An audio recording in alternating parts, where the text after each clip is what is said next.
জীবনে চলার পথে অনেকেই আপনাকে অনেক কথা বলবে, অনেকভাবে হেয় করার চেষ্টা করবে।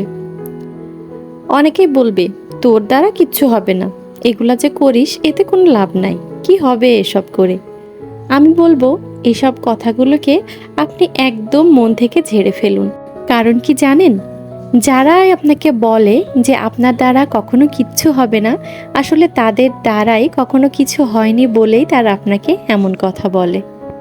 আসসালামু আলাইকুম এভরিওয়ান, সামরিনস মম ব্লগ চ্যানেলের পক্ষ থেকে আমি দিশা নতুন আরেকটি ব্লগে সবাইকে জানাই আন্তরিক অভিনন্দন। আশা রাখছি সবাই মহান আল্লাহ তাআলার অশেষ রহমতে খুব ভালো আছেন, সুস্থ আছেন। প্রতিদিন দেখা যাচ্ছে সকাল থেকেই বেশিরভাগ সময় ভিডিও স্টার্ট করা হয়, না হলে দুপুর থেকে। তো আজকে ভাবলাম যে সন্ধ্যা থেকে আমরা মা মেয়ে সন্ধ্যায় কি করি বা আমাদের সন্ধ্যাটা কিভাবে কাটে সেটাই আপনাদের সাথে শেয়ার করি।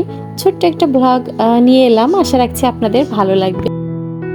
আইন জবরা সিন সিন জজ আইন জবরা সিন জজ আস আস আইন জবরা সিন জবসা আস আসা আইন জবরা সিন জজ আস আইন জবরা সিন জবসা আস আসা নুন জবর আইন জজ আন বা ফেসবুক আনবু রফিসু আমবুরু। 13 নম্বর হাদিস শরীফ। 13 নম্বর হাদিস শরীফ। ইন্নামাল আহমালু বিল খয়াতিম। শেষ আমলই নির্ভরযোগ্য। A for Allah. B for Baitullah. C for crown. D for dome. Umbrella. Umbrella অর্থ ছাতা। ওটা লিখে ফেলো। ছাতা বানান করো। সেকারে ছাতা করে তা ছাতা। ভিডিওর এই পর্যায়ে এসে কোথাও কোনো অংশে যদি আপনাদের একটু ভালো লাগে তাহলে প্লিজ একটা লাইক করে দিবেন। চাইলে ফ্রেন্ডস ও ফ্যামিলির সাথে শেয়ার করতে পারেন। আর যদি খুব বেশি ভালো লাগে তাহলে প্লিজ চ্যানেলটা সাবস্ক্রাইব করে রাখতে পারেন। যদি চ্যানেলটা সাবস্ক্রাইব করেন তাহলে পাশে থাকা বেল বাটনটির অল অপশনে ক্লিক করে রাখবেন, যাতে করে আমি নতুন কোনো ভিডিও আপলোড করার সাথে সাথে তার নোটিফিকেশন আপনাদের কাছে পৌঁছে যায় আর আপনারা আপনাদের সময় মতো সেটা দেখে নিতে পারেন। আর যারা আগে থেকে এই কাজগুলো করে আমার পাশেই আছেন তাদেরকে জানাই অনেক অনেক ধন্যবাদ। গতদিন একটা মাছ নিয়ে এসেছিলাম, সেটা অবশ্য আমার গত ব্লগ যারা দেখেছেন তারা জানেন।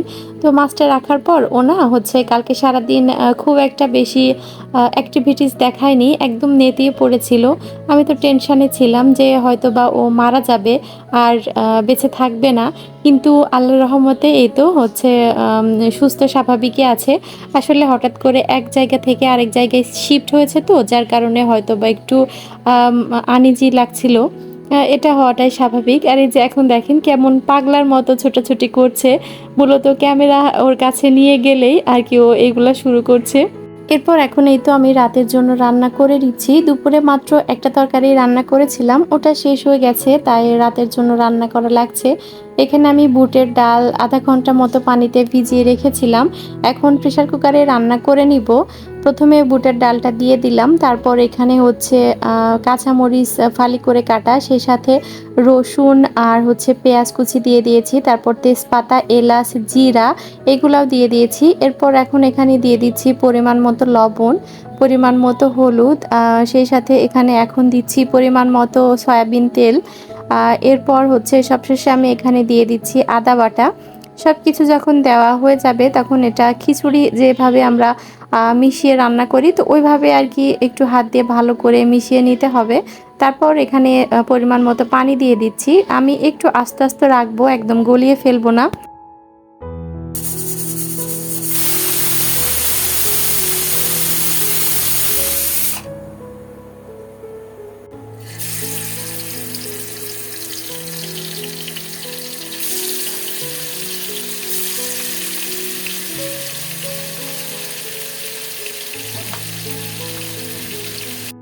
ডালটা প্রেসার কুকারে দিয়ে জাস্ট 4টা সিটি দিয়েছি, এতেই আমার ডালটা একদম রান্না হয়ে গেছে পারফেক্টলি। তারপর এই তো মাছ ভাজি করে নিচ্ছি। আর আমার চুলার অবস্থা কিন্তু একেবারে বাজে, প্লিজ কেউ খারাপভাবে নেবেন না, এটা একটু অ্যাভয়েড করবেন। আমি কালকে একবারে পুরো রান্নাঘরটা ডিপ ক্লিন করব, যার জন্য আর কি আজকে আলাদা করে আর চুলাটা পরিষ্কার করলাম না। এরপর এই তো একটু আলু ভর্তাও করে নিচ্ছি। আজকে একেবারেই ছোট্ট একটা ব্লগ আপনাদের মাঝে শেয়ার করছি, কারণ বেশ কিছুদিন ধরে দেখছি চ্যানেলে ভিউ হয় না বললেই চলে। যখন ভিউ না হয় না তখন ভিডিও করতেও আর ভালো লাগে না, তাই ভাবলাম আর কি হচ্ছে ছোট্ট করে একটা ব্লগ আপনাদের সাথে শেয়ার করি। তো কেমন লাগলো অবশ্যই কিন্তু কমেন্টের মাধ্যমে জানাতে ভুলবেন না, কারণ আপনাদের একটা মূল্যবান কমেন্ট আমার কাছে অনেক বেশি আর কি অনুপ্রেরণার উৎস হিসাবে কাজ করে। তো এই তো এর মাঝে আমার রান্নাটাও হয়ে গেছে, আলু ভর্তা, মাছ ভাজি আর হচ্ছে বুটের ডাল, সেই সাথে শসা লেবু কেটে নিয়েছি। আর কি লাগে, তবে এই খাবারটা যদি দুপুরের দিকে হতো না তাহলে সেটা আরও বেশি বেটার হতো। যাই হোক, আজকে এখানে বিদায় নিচ্ছি, সবাই ভালো থাকবেন, আল্লাহ হাফেজ, আসসালামু আলাইকুম।